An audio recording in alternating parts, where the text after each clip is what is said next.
여러분 심령 깊숙이 훈련하기를 축원합니다. 한번 따라합시다. 이 마음을 품으라. 얼마 전에 베트남의 영웅으로 떠오른 박항서 감독이 귀국했지요.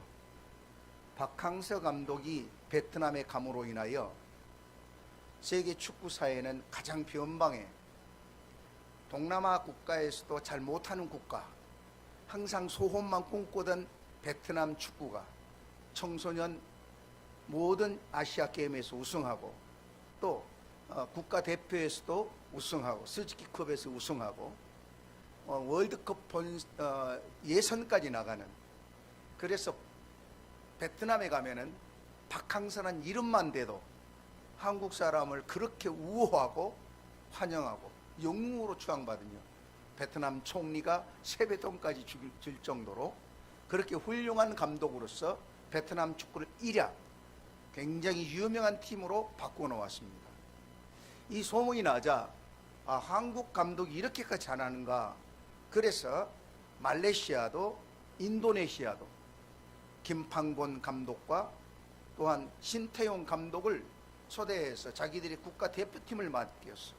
이번에 아시안게임에서 이 4강에 베트남과 말레이시아와 인도네시아, 태국이 다 올라가는 기염을 토하게 되었습니다. 이처럼 전혀 가능성이 없는 축구팀들에게 어떻게 기적과 같은 이런 역사를 이루었느냐.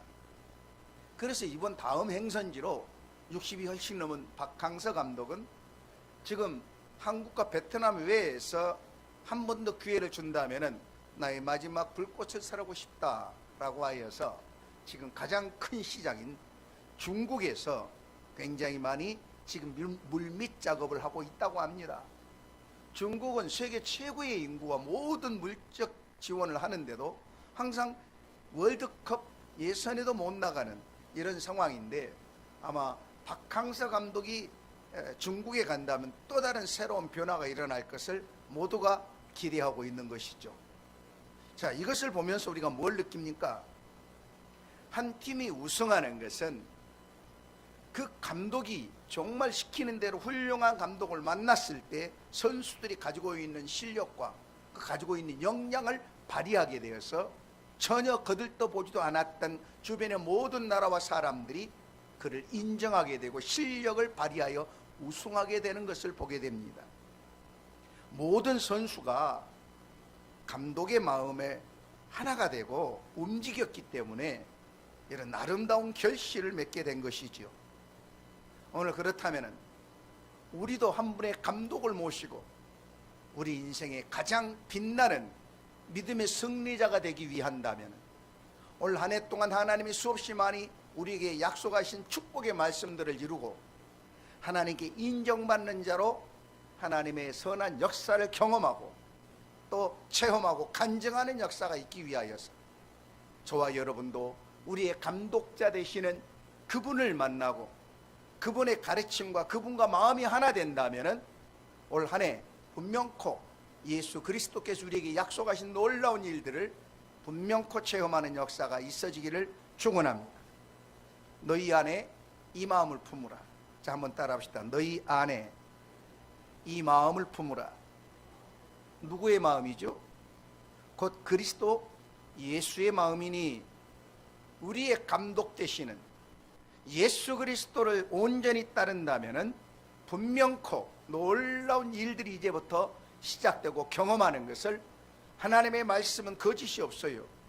이미 역사 가운데서 예수 그리스도의 말씀을 온전히 따른 사람들이 세계 역사의 리더자가 되었던 것을 우리는 잘 보고 있지 않습니까? 그러므로 저와 여러분은 오늘 이 말씀을 잘 마음에 새기고 주님만을 온전히 배우는 시간 되기를 축복합니다. 자, 첫째로는 따라합시다. 겸손한 마음. 6절로 7절을 같이 한번 읽어볼까요? 6절로 7절 시작. 그는 근본 하나님의 본체시나 하나님과 동등됨을 취할 것으로 여기지 아니하시고 오히려 자기를 비워 종의 형체를 가지사 사람들과 같이 되셨고. 자, 이 말씀 보십시오. 이 마음이 뭐냐? 그리스도 예수의 마음인데요. 원래 예수님은 원래 누구예요?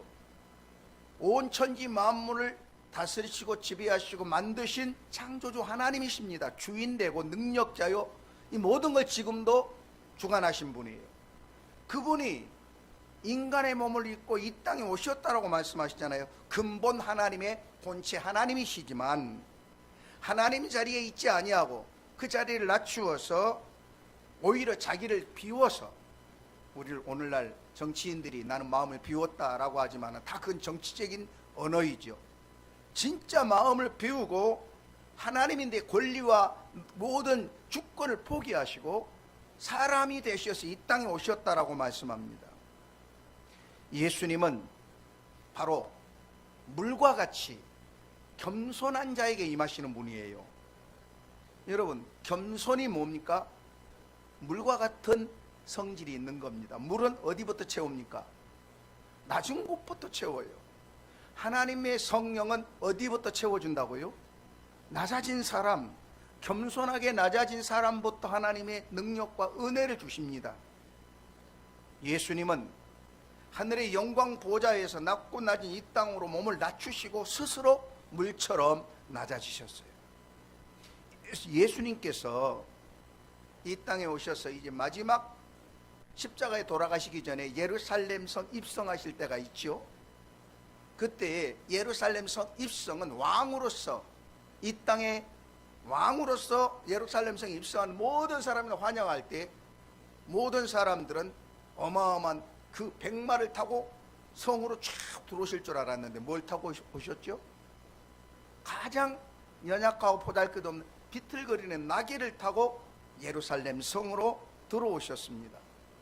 그래서 성경은 뭐라고 하느냐, 이미 예수님 오시기 500년 전에 스가랴서 9장 9절에 분명히 말씀하시죠. 이미 예언했어요. 다시 읽어볼까요?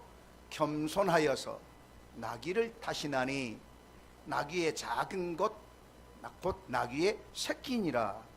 그렇습니다. 예수님은 이 땅에 오시기 전에 선지자들이, 예언자들이 예수님이 이 땅에 오셔서 메시아 우리 가운데 오신다면은 권세와 능력을 보여주는 백마를 타고 오시는 게 아니라 참으로 비틀거리는 나귀 새끼를 타고 들어오신다라고 예언하셨죠. 그 말씀대로 되었습니다. 그래서 시편 17절에는 하나님은 겸손한 자의 소원을 들어주신다라고 말씀하세요. 하나님은 어떤 자의 소원을? 그리고 오늘 또 하나님 집에 와서 열심히 예배드리고 소원을 가지고 기도하지만은 하나님은 어떤 자의 소원을 이루어 주시느냐? 겸손한 자를 통하여서 하나님의 축복을 이루십니다. 어느 날 성자 프란체스코가 이렇게 사람이 한 사람이 찾아와서 성 프란체스코에게 말합니다. 성자님, 성인이 되신 당신은 참으로 위대하십니다. 어떻게 하여서 그 망나니 같은 사람도 프란체스코 당신만 만나면 그렇게 사람이 변할 수가 있습니까? 참으로 위대하십니다. 그 힘이 어디에 있습니까? 라고 말할 때 프란체스코는 조용히 이렇게 대답했다라고 그래요.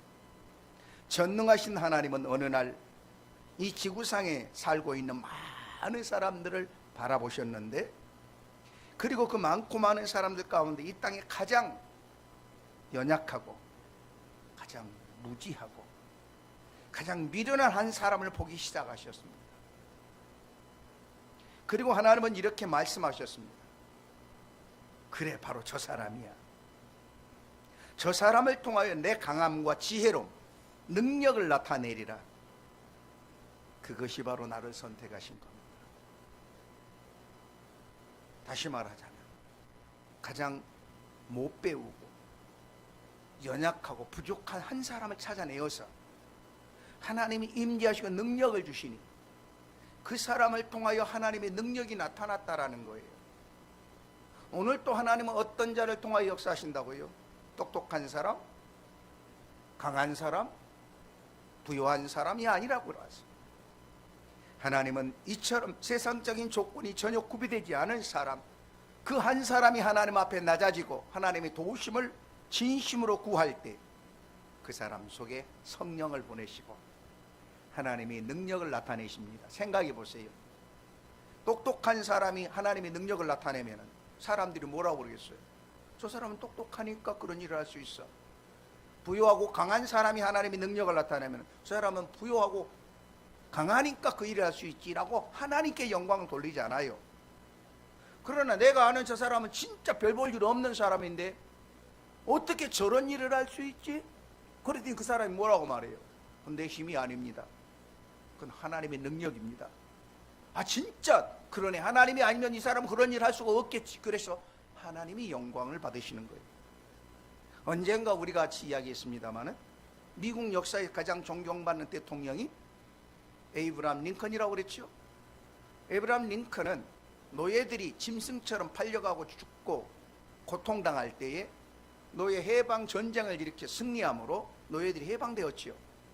가장 하나님의 형상을 입은 흑인들이라 할지라도 동등한 인간으로 대우하는 그런 나라를 만든 사람이죠. 그런데 그 노예 해방 전쟁을 할 때 남부에 있는 농장의 주인들이 노예가 해방되면 우리 목장에는 누가 일해? 그 돈 주고 해야 되는데 그럼 우리 재산이 다 날아가는데, 그래서 반대가 전쟁을 일으킨 거예요. 그래서 남군과 북군이 전쟁을 한 겁니다. 그래서 북군의 지도자였던 에브라함 링컨이 승리함으로 미국 역사상 세계 최초로 노예 해방 국가가 된 거예요. 그래서 전쟁에 승리하고 너무나 감동이 되어서 그 국민들의 마음에 자기를 지지하게 만들었던 소설 한 권의 책 주인공이 있지요. 그 소설책이 뭐라고 그랬습니까? 톰 아저씨의 오두막집이라는 소설을 보고 국민들이 다 눈물을 흘리며 어떻게 대가를 지불하더라도 에브라함 링컨이 노예 해방을 위해서 우리가 협력하자라고 그래가지고 남군을 물리치고 승리했어. 그러면 그 전쟁에 협력했던 국민들의 마음을 움직였던 그 소설의 주인공이 누구냐? 스토우 부인이라고 하는 작가입니다. 그래서 너무 고마워서 승리하고 백악관으로 스토우 부인을 초대했어. 그리고 만찬을 베풀려고 하면서 들어오는 스토우 부인을 볼 때 너무 놀래가지고 에브라함 링컨이 막 하는 말이 있습니다. 부인, 이 미국 전체 국민들의 마음에 강한 감동을 주고 그 놀라운 마음을 하나 되게 해서 위대한 일을 이루게 하는 소설의 주인공이 여장부, 대단한 여성인 줄 알았더니 이렇게 연약한 여성에게서 이런 위대한 힘이 나왔습니다 라고 말할 때 스토우 부인이 한 말이 뭐라고 그랬어요? 대통령님, 그건 제가 아닙니다. 제가 한 일이 아닌데요. 아니, 부인의 작품 아닙니까? 내가 쓰기는 했지만 그 노예들의 현상을 바라보며 마음 아파하고 감동 주시고 그 뜨거움을 주시는 분은 하나님이셨습니다. 예수의 마음이, 예수님이 나에게 그렇게 말씀하셨습니다. 그러므로 이 작품을 쓴 주인공은 내가 아니라 성령이요 예수님이십니다. 그때 탄성을 지르며 에브라함 링컨이 옳습니다. 모든 사람은 링컨이 노예 해방을 이루었다고 하지만 전혀 아닙니다. 그것은 그리스도께 내 안에 오셔서 그리스도의 눈으로 저들을 바라보게 하시고 저들을 위하여서 나같이 연약한 자를 통하여 하나님의 뜻을 이루셨습니다. 그렇습니다. 이처럼 세상적인 조건이 부족하고 모자랄지라도 겸손하고 낮아진 자를 하나님이 사용하시면 하나님의 나라가 회복됩니다. 그러므로 예수 그리스도의 종되었던 사도 바울은 자신이 왜 이렇게 위대한 능력을 행하고 하나님의 종이 되었느냐를 이렇게 고린도전서 1장 26절로 29절에 한번 같이 한번 읽어봅시다. 바울이 왜 이런 능력자가 되느냐를 고백합니다. 시작. 형제들아, 너희를 부르심을 보라. 육체를 따라 지혜로운 자가 많지 아니하며 능한 자가 많지 아니하며 문벌 좋은 자가 많지 아니하도다. 그러나 하나님께서 세상에 미련한 것들을 택하사 지혜 있는 자들을 부끄럽게 하시려고 세상에 약한 것들을 택하사 강한 것들을 부끄럽게 하시며 하나님께서 세상에 천한 것들과 멸시받는 것들과 없는 것들을 택하사 있는 것들을 폐하려 하시나니 이는 아무 육체도 하나님 앞에서 자랑하지 못하게 하려 하심이라. 아멘. 바울 사도는 어떻게 그런 능력과 위대한 일을 할 수 있습니까? 사실은 성경이요, 신약 성경이 29권이죠. 27권, 예, 27권 가운데 모든 사람이 한 권씩 썼는데 이 27권 가운데 13권을 바울 사도가 기록한 거예요. 이처럼 위대한 세계 복음화, 유럽에 전도를 하고 기독교 국가가 되고 이탈리아가 변화되는 것은 바울 때문이었습니다. 바울의 위대한 힘은 나같이 장애를 앓고 쫓겨나고 못된 짓을 하는 사람 하나님이 쓰시니까 그렇게 되었다라는 거예요. 어느 날 미국 슈퍼컴퓨터에서 예수님의 12제자를 다 대입해서 넣어놓고 예수님을 이어서 가장 위대한 지도자가 될 사람이 누군가 한번 보자. 사람들은 그 이력과 실력, 학력, 머리 좋은 IQ로 봤을 때 100% 그 사람은 누구였겠어요? 가룟 유다였습니다. 가룟 유다는 많이 배웠고 똑똑하고 굉장히 분별력이 사리가 밝은 사람이었다라고 분명히 나오고 있어요. 그런데 하나님은 가룟 유다를 통하여 하시는 게 아니라 그 제자 가운데 가장 못 배우고 성질이 급하고 못났던 베드로, 고기만 잡던 베드로를 통하여 그 제자들을 통하여서 세계 모든 인류에게 그리스도의 복음을 증거하게 하는 사도가 되게 하신 것이죠. 제가 어렸을 때 가장 마음의 기도의 목표로 나도 저렇게 되고 싶다 했던 사람이 세계 역사에서 가장 위대한 부흥사 그러면은 D.L. 무디라는 목사님이십니다. 그런데 D.L. 무디라는 분이 어떤 분이냐? 자기 어머니가 가난해서 집이 일찍 나와가지고 구두방에서 미국에 있는 구두방에서 구두 수선하는 초등학교 4학년만 졸업한 나온 사람. 그런데 어느 날 자기 교회 부흥회 가니까 어느 권사님이 그 구두 고치러 갔다가 전도지 하나 주면서 애야 너도 내일부터 우리 유명한 목사님이 오셔서 말씀을 전하는 나와서 복 받아라. 그래서 궁금해서 나가서 이 소년이 교회에 나가서 부흥의 기간 동안에 성령을 받은 거예요. 너무너무 성령 받고 나니까 하나님이 살아계심과 나를 사랑하심을 깨닫고 나서 예수를 믿고 눈물을 흘리며 교회를 열심히 나가다가 나도 하나님을 위해서 뭔가를 하고 싶은데, 나도 하나님을 위해서 뭔가 봉사하고 싶은데, 근데 나는 뭔가 못 배우고 가난하고 돈도 없는데 뭘 할 수 있지? 그러다가 교회학교 찾아가서 부장 집사님에게 부탁을 해요. 집사님, 저도 이 아이들을 좀 가리키는 교사가 선생이 되고 싶은데 저를 좀 시켜주시면 안 되겠습니까? 그랬더니 부장 집사님이 전체 교사 회의를 열었어요. 이 무디라는 소년이 와서 자기도 이 봉사하고 싶다는데 반사 맡기면 어떨까요? 그랬더니 모든 교사들이 반대합니다. 상식적으로 말이 안 됩니다. 국민학교도 졸업하지 못한 무식한 소년이 어떻게 똑같이 교사를 합니까?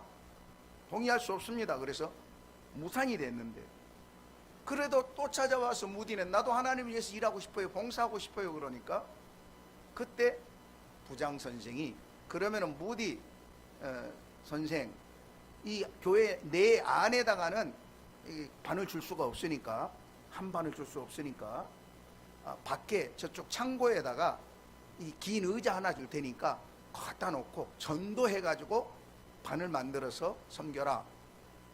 그때 이 무디가 진짜 창고에다가 긴 의자 하나 갖다 놓은 걸 열정으로 찾아다니면서 아이들을 데리고 와서 이 의자가 적으니까 또 하나 갖다 놓고 또 하나 갖다 놓고, 창고가 놀라운 일이죠.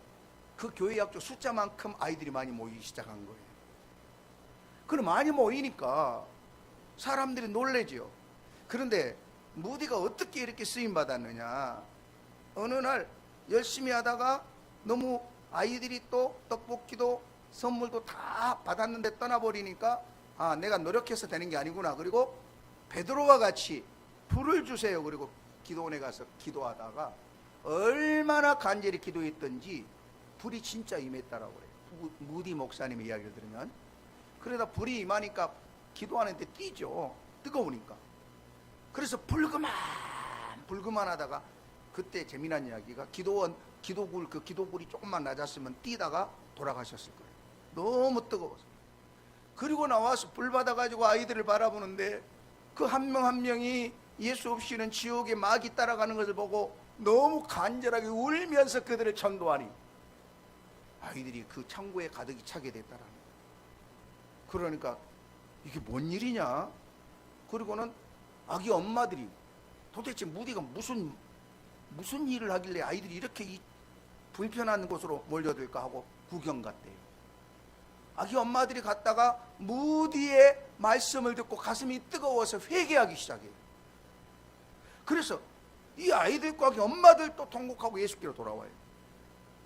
그러니까 옆에 있는 다른 교회에서 그 무디 선생 우리 교회 와서 간증 좀 해주시오. 어떻게 해서 그렇게 됐는지 간증 좀 하시오. 그리고 옆에 교회로 가서 공부도 못한 무디가 열정을 가지고 가르치면서 전하는데 무디가 말씀을 전할 때 그 듣는 사람들이 가슴이 뜨거워지며 회개하기 시작합니다. 그래서 점점 소문이 나기 시작했어요.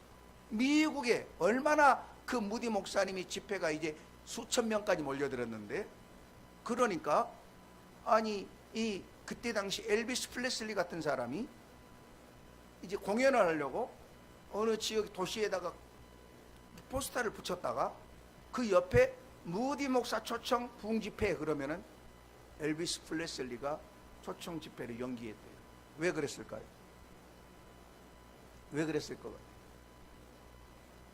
실제로 있는 일인데 엘비스 프레슬리 그 유명한 공연복에서는 만석이 되고 매진되는데 무디 목사님 집회하면 다 그쪽으로 가버리는 거예요. 더 유명한 이야기는 이렇게 미국 전역에 무디의 놀라운 성령바람이 일어나 대전도 운동이 수십만이 몰려들기 시작하는데 영국의 초대를 받아 옥스퍼드 대학에 갔다라고 그래요. 옥스퍼드 대학에 가서 이제 말씀을 전하려고 강당에 올라갔는데, 옥스퍼드 대학은 세계적인 아주 유명한 대학이죠. 명문 대학이죠. 그 교수들이 또 영국 사람들이 굉장히 교만하답니다. 왜냐하면은 미국 사람은 우리들한테 쫓겨나가지고 된 사람들이야, 이렇게 하면서 대영 제국 우리인데 그 무식한 무디가, 못 배운 무디가 미국이나 통하지 우리한테까지 어떻게 잘 전할 수 있겠어. 그리고는 교수들이 이처럼 수백 명이 강당에 탁 앉아가지고 다리를 꼬고 한번 드러나 보세. 그리고는 탁 있는데 무디 목사님이 강당으로 탁 올라오시더니 자기들은 수없이 많은 공부를 해서 학위가 있고 박사고 세계적인 석학인데 딱 올라온 무디가, 못 배운 무디가 딱 청중을 바라보더니, 유명하신 분들을 바라보더니, 여러분 소발톱이 왜 갈라진 줄 아십니까? 교수들이 옆 사람 보면서 이게 뭔 소리야? 천문학은 연구해봐. 유전공학은 알지만은 소발톱이 갈라지다니 그게 뭔 질문이야? 그것도 모르는 여러분들이 뭘 안다고 박사라고 그렇게 교만하십니까? 하나님이 갈랐으니까 갈라졌지요. 이러니까 이 한마디 아무것도 아닌 것 같은데 뒤통수를 맞은 것처럼 찬물을 끼얹듯이 조용하게 그다음부터 그들이 흐느끼며 회개 운동이 일어났더라고요. 이건 역사에서 있는 대위대한 부흥사 무디의 이야기입니다. D.L. 무디. 그는 배운 게 없었지만은 어느 날 무디 집회에 참여했던 사람들마다 회개하고 돌아오니까 영문학 박사가 설교 내용을 한번 정리해 봤대요. 도대체 어떤 말씀이 저렇게 사람들의 감동을 줄까? 그 다 정리하고 난 다음에 무디 목사님이 찾아갔대요. 무디 목사님, 도대체 이게 문법적으로도 논리적으로도 말이 안 되는 말이에요. 말도 안 되는 말을 가지고 이렇게 설교하십니까? 그러니까 무디 목사님이 뭐라고 한줄 아십니까? 선생, 저는 배운 게 없어서 문법적으로 안 맞지만은 내 속에 예수의 사랑과 뜨거움은 절제할 수가 없소이다. 나는 아는 게 없고 배운 게 없지만은 그 예수의 사랑만큼은 나는 숨길 수가 없소이다. 그 간절함으로 나는 이 복음을 전할 뿐이요, 많이 아는 당신은 그것 가지고 얼마나 예수를 드러내시고 복음을 전하시오. 그때 그 사람이 무릎을 꿇었다라는 거예요. 여러분, 하나님은 이처럼 가난하지만 못 배웠지만 겸손하게 하나님의 도우심을 구하는 자를 통하여 하나님은 약한 자를 일으켜 못 배운 자를 일으켜 배운 자를 부끄럽게 하시는 분이 하나님이심을 말씀하십니다. 아멘. 하나님은 교만한 자를 꺾으신다라고 그랬어요. 마태복음 10장 44절에 너희 중에 누구든지 으뜸이 되고자 하는 자는 모든 사람의 뭐가 되리라?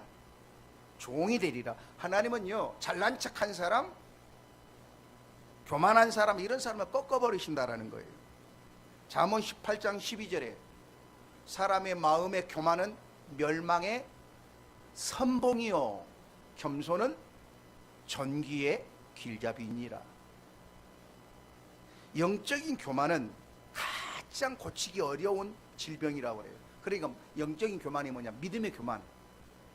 믿음 생활하면서 내가 이렇게 많이 오랫동안 열심히 믿었고 성경도 많이 읽었고 기도도 많이 했기 때문에 믿음은 누구에게 뒤처지지 않는다.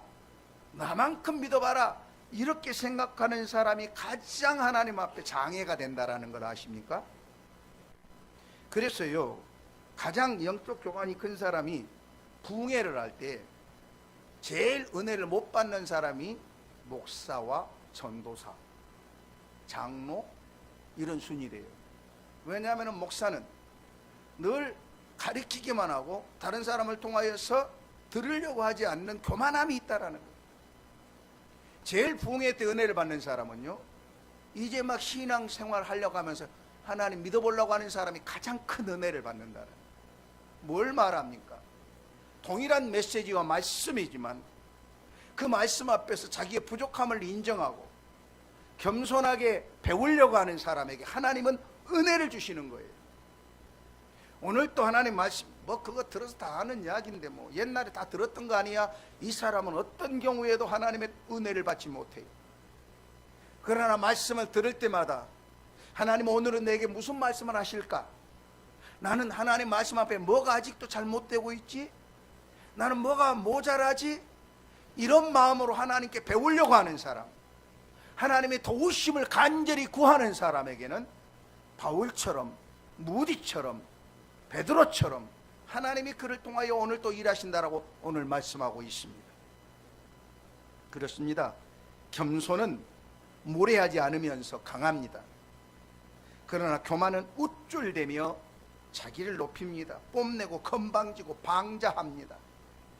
그래서 어중간히 아는 사람, 세상에 가장 무식하고 무서운 사람이 어떤 사람이라고 그랬어요? 딱 일생에 책 한 권만 읽고 그것만 아는 사람. 이 사람은 다른 이야기 하면은 무슨 소리야, 그 책이 없었는데. 그리고 한 권만 딱 읽은 사람은 그것밖에 몰라요. 이처럼 교만은 자기 자신을 모르는 거예요. 그러므로 교만은 패망의 선봉이요 거만은 넘어짐의 앞잡이니라고 말씀하고 있습니다. 우리 모두가 오늘 겸손한 종이 되어서 하나님 앞에 온전히 은혜 받고 회복되고 강건해지기를 축원합니다. 주님께서 오늘 우리에게 주신 6절 7절 말씀은요, 너희 안에 뭘 품어라? 뭘 품어라? 이 마음은 어떤 마음이라고요? 예수님이 보여주셨던 겸손한 마음입니다. 두 번째로는 우리 주님께서 우리에게 하신 말씀이 너희 안에 이 마음을 품으라. 그것은 뭐예요? 열렬한, 따라합시다. 열렬한 마음. 무슨 마음이요? 열렬한 마음입니다. 열렬한 마음이 무슨 마음일까?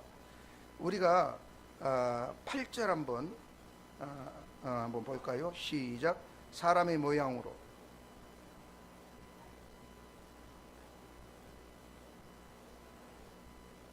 예, 우리 예수님에게 있는 이 마음은 정말 간절한 뜨거운 마음입니다. 자, 하나님 앞에서 말씀을 받아서 정했다 하면 어떤 경우에도 그 마음이 식어지지 않는 열정이 있었다라는 거예요. 예수님은 차지도 않고 덥지도 않은 것을 가장 싫어하셔요. 신앙생활한 사람 가운데 아예 처음 나와서 아무것도 모르든지 아니면은 정말 뜨겁게 잘 아는, 믿고 잘 믿든지 해야 되는데 차지도 않고 덥지도 않은 사람, 뜨뜻미지근하게 적당하게 믿는 사람, 이런 사람 하나님이 토해내신다라고 했어요. 라오디게아 교회에 말씀하시기를 내가 내 행위를 아노니 내가 차지도 아니하고 뜨겁지도 아니하도다. 내가 차든지 뜨겁든지 하기를 원하노라. 그러니까 신앙생활 하려면 제대로 믿든지 아니면 그만두든지 해야 돼. 아니 이 좋은 날 예배당에 와가지고 하나님의 은혜와 축복을 받고 더 하나님을 뜨겁게 믿어야지.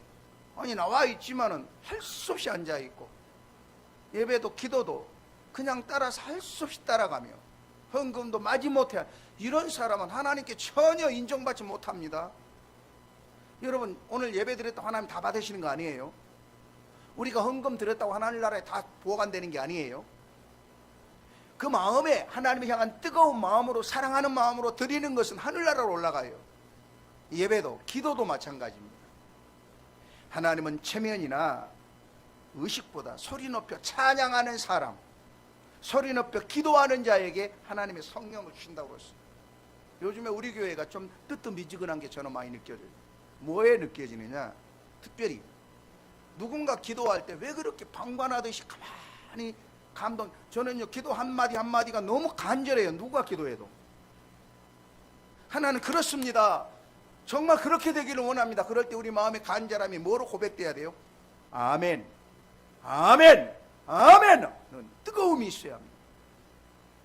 이스라엘 민족이 바벨론에서 돌아왔을 때 이게 하나님의 선지자가 하나님의 말씀을 읽을 때 그 모든 백성이 광장에 앉아 있다가 말씀을 떨어지자마자 아멘, 아멘 손을 들고 끊임없이 아멘, 아멘, 아멘 하나님께 영광을 돌렸더라고 그랬어요.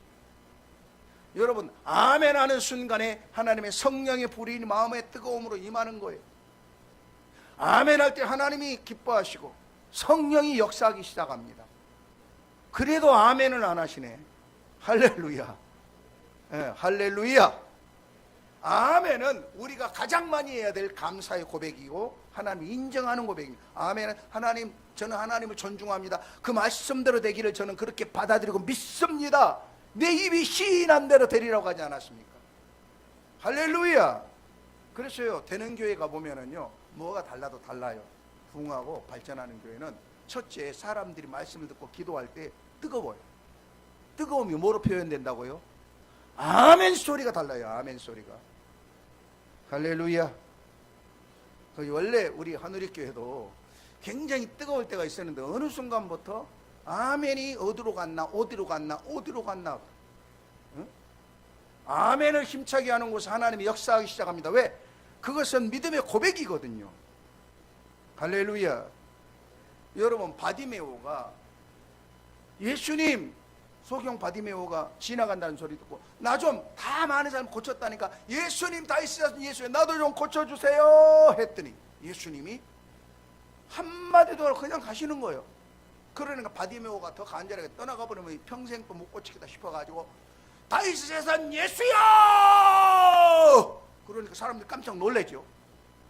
그래서 제자들이 소리를 듣고 예수님 저 시끄러워 죽겠는데 좀 조용히 내보내세요. 좀 우리 좀 시끄러워서 못 가겠네요. 그래서 제자들까지도 조용하라고 떠들면서 사람들이 말리죠. 예수님이 너 같은 너 만나겠냐? 이 도시에 얼마나 유명한 사람 많은데 거지 너까지 만날 시간 없어. 그러는데 바디메오는 그 소리 듣고 더 절박하지요. 다윗의 자손이야! 정말 절박합니다. 정말 한 번만 봐주세요. 그럴 때 가던 길을 멈추고 저 거지를 내게로 데려와라. 뭐예요? 뜨거움이. 뜨거운 사람에게 주님이 역사하시는 거예요. 여러분 하나님의 은사를 방언, 예언, 신비한 역사와 또 기적, 능력을 체험하기 원한다면 뜨거워야 합니다. 할렐루야. 여러분 이처럼 간절하게 부르짖는 자에게 주님은 결코 외면하지 않으세요. 나를 간절히 찾고 간절히 부르짖는 자에게 내가 만나주리라고 성경에 약속되어 있어요. 너희는 내게 부르짖어라. 부르짖어라. 그러면 내가 내게 응답하겠고 너는 생각지도 못했던 일을 내가 가르쳐주리라. 여러분 그런 하나님을 찾아야 합니다. 오늘 예수님은 십자가에 죽기까지 그 뜨거운 열정을 식지 않았다라는 거예요. 오늘 그 마음을 저와 여러분이 본받기를 축복합니다.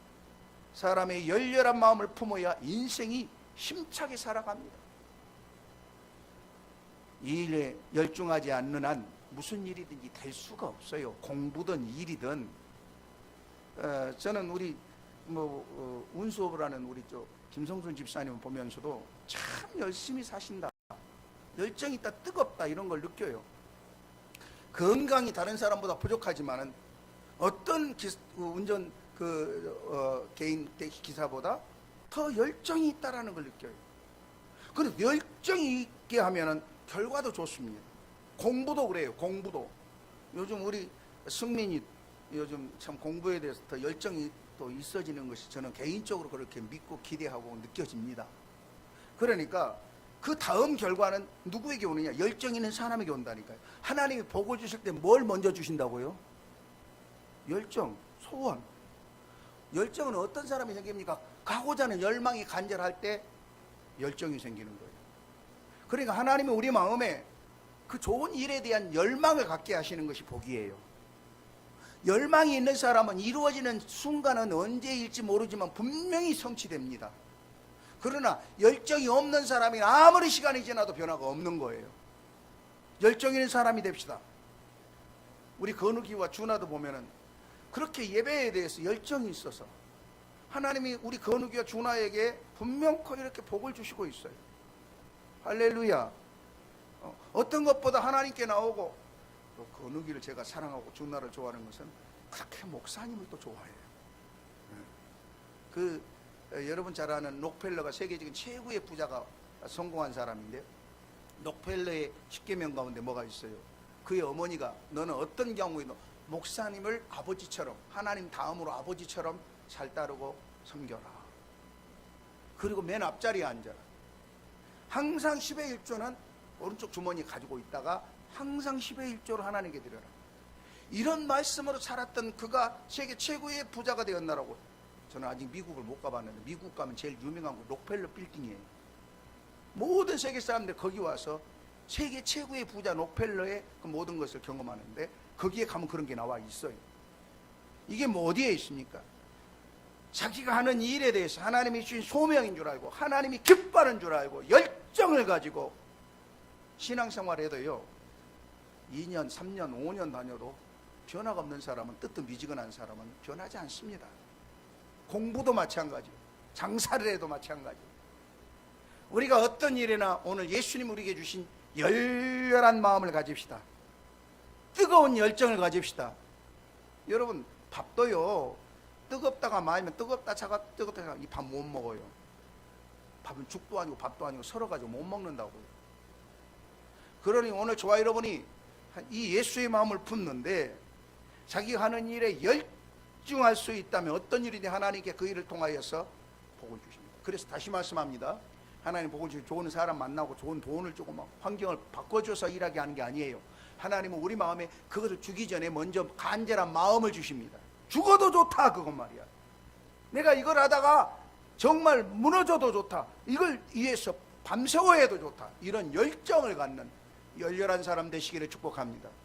그러니까 주님을 위해서 믿음 안에서 귀하게 믿을 바에는, 제가 어제 종말을 보고 왔어요. 종말, 세상 끝날을 보고, 제가 참 따르고 존경해 사랑하는 우리 아버님 형제 중에 작은 아버님이 계셨는데 늘 노래하기 좋아하시고 절 보면 굉장히 웃음인데, 갑자기 어제 돌아가셨다고, 오늘 발이 난다고 연락이 왔어요.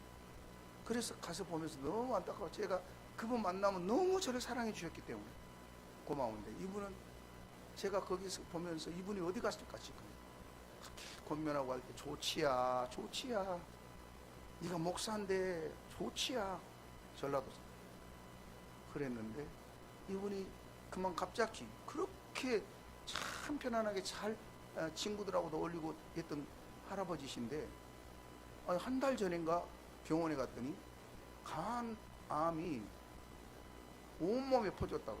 그래서 일주일 만에 돌아가셨고, 일주일 만에. 참, 그러니까 제가 그 아들에게, 야, 내가 지난번에 봤을 때 그렇게 건강하고 좋았는데 웬일이냐. 우리들도 똑같은 생각 몰라요. 그런데 그렇게 사시던 좋은 분도 최종적으로 부르실 때 어디 가겠어요? 우리는 너무나 슬픈 거 아닙니까?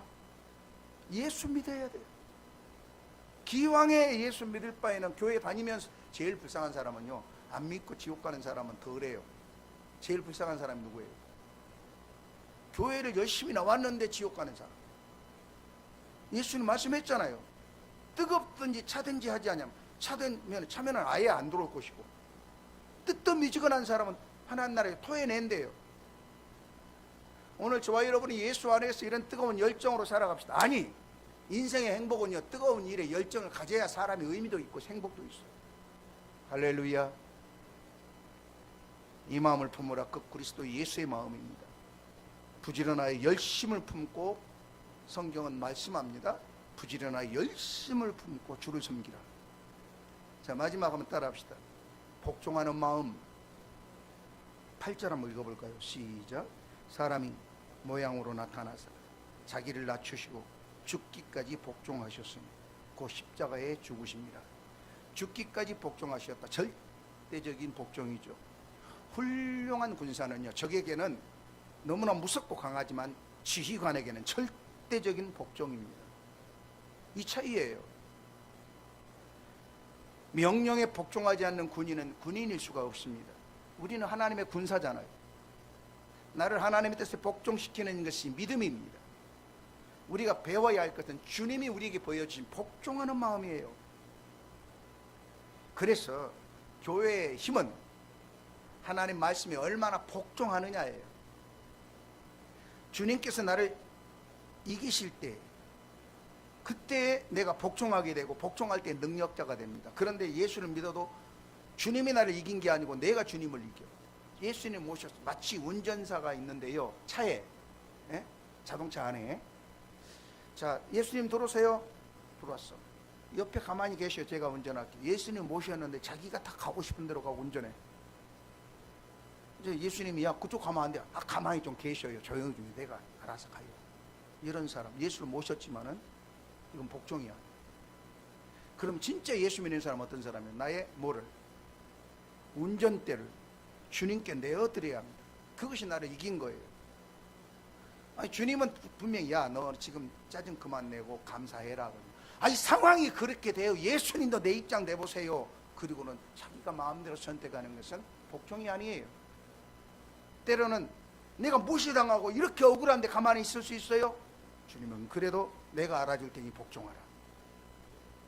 할렐루야. 주께서 나를 이기실 때 복종하게 되고, 복종할 때 능력이 나타난다니까요. 성령께 복종할 때 권능을 입습니다. 예수님은 십자가를 앞에 놓고 기도하셨습니다. 아버지요, 할 수 있거든. 내가 이 십자가에 죽는 게 너무 두렵고 무서우니까 좀 지나가게 해주세요.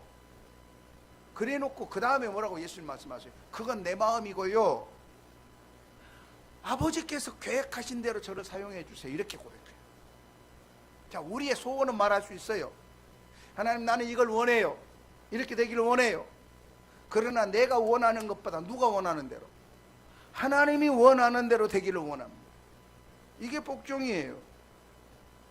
그런데 우리가 기도할 때 주님의 뜻을 묻기보다는, 예수님이 왜 그렇게 고집을 부리십니까? 내가 언제부터 구했는데 아직도 고집 부리고 안 들어주세요. 이건 믿음이 아니에요. 진짜 하나님께 기도하는 자는 하나님이 나를 통하여서 분명히 나를 복되게 하신 걸 저는 믿습니다. 그렇다면 하나님이 나를 통하여 어떻게 순종하기를 원하십니까? 라고 물어야죠. 할렐루야. 예수님이 고난과 죽음을 당하실 때에 그 일을 먼저 베드로에게 말했죠. 나는 이제 내가 너희들 위하여 메시아로 구원자로 왔는데, 그러기 위하여 장로과 서기관과 대제사장들에게 끌려가서 매 맞고 또 뺨 맞고 채찍 맞고 못에 찔려 죽어야 된다. 그랬더니 베드로가 펄쩍 뛰면서, 예수님 그렇게 마음이 약해져 가지고 무슨 일을 하겠어요? 누가 감히 예수님을 그 때린대요? 예수님 당하는 거 내가 보고 있을 것 같아요? 그런 약한 말씀 마세요. 내가 지켜줄게요. 그때 예수님이 뭐라고 말씀하세요? 사탄아, 내 뒤로 물러가라. 너는 사람의 입장에서만 말하고 하나님의 입장을 생각지도 않는구나. 내가 그렇게 네가 지켜줘가지고 십자가에 안 죽으면 너희들은 어떻게 되니? 인류는 어떻게 되고? 내가 힘들고 고통스럽지만은 나도 싫다 그게. 그러나 하나님이 그걸 원하시지 않느냐. 그러니 나는 너희와 인류를 위하여 하나님의 뜻을 이루기 위하여 나는 복종하리라. 할렐루야. 우리 신앙에는 베드로처럼 열심히 앞서서 하나님의 뜻보다는 내 생각을 앞세우고 복종하지 못할 때가 있지 않습니까?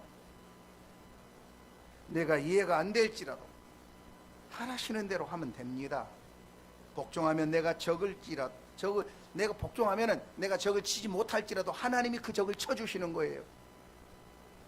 누구든지 예수를 영접하고 예수님 마음을 품으면은 하나님의 인생이 우리 가운데 나타납니다.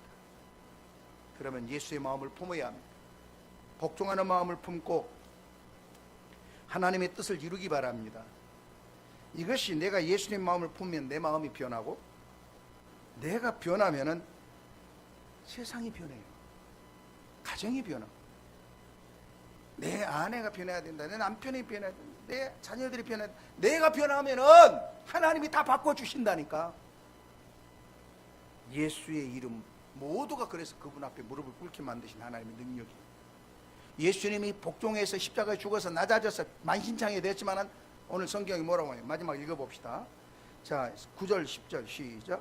이러므로 하나님이 그를 지극히 높여 모든 이름 위에 뛰어난 이름을 주사 하늘에 있는 자들과 땅에 있는 자들과 땅 아래에 있는 자들로 모든 무릎을 예수의 이름에 무릎을 꿇게 하시고 모든 입으로 예수 그리스도를 주라 시인하여 하나님 아버지께 영광을 돌리게 하셨느니라. 아멘.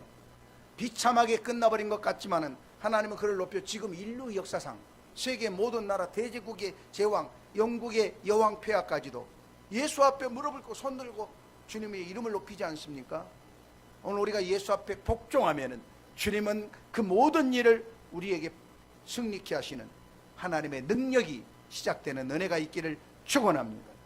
하나님 아버지, 너희 안에 이 마음을 품으라고 오늘 우리에게 가르쳐 주시니 그 말씀을 마음에 새기며 듣기만 하고 행하지 않는 자가 되어 자신을 속이지 않도록 이제부터 겸손한 마음을 갖게 하여 주시고 주님이 행하신 열정의 마음으로 달려가게 하시고 어떤 일에도 말씀이라면 복종하는 신실한 하나님의 일꾼들 되어 하나님 오늘도 우리 가운데 살아계시고 역사하심을 올해는 기억하고 체험하고 열매 맺는 성도들이 되게 하여 주시옵소서.